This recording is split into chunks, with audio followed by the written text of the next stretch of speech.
After 15 years of marriage, my wife took great care getting ready for an evening out.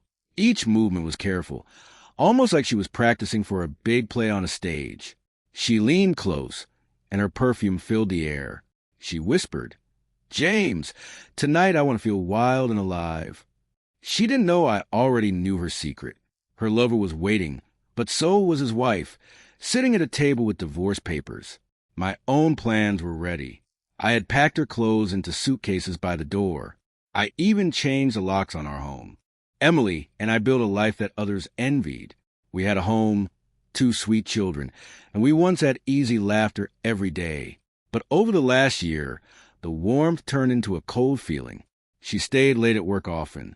Her phone was always in her hand, its light glowing on her face in the dark. She smiled in a way she didn't smile at me anymore. These small changes were as loud as a scream.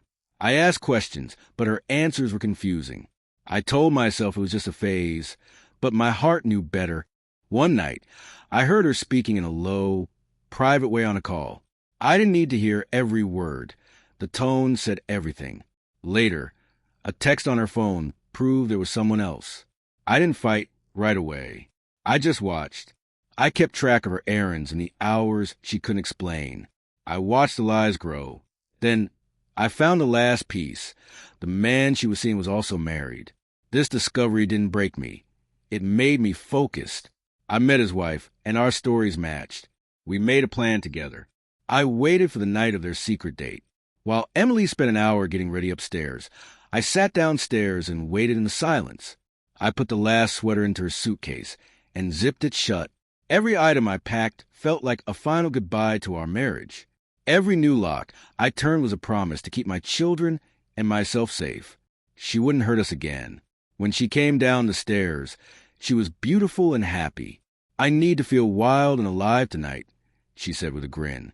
Those words hurt, but I stayed still and met her eyes. She left, thinking she was heading toward romance. At the restaurant, the plan worked. Her lover arrived first, but his wife was waiting. Her voice was sharp as she handed him divorce papers. Everyone in the restaurant watched as his confidence disappeared. Then Emily walked in. Her happy face froze when she saw the scene.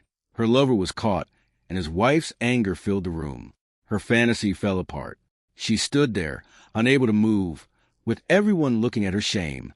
The escape she wanted to become a moment where everyone saw the truth. While her world fell apart, I sat in our quiet home. The suitcases were by the door. The locks were secure. My phone lit up with messages.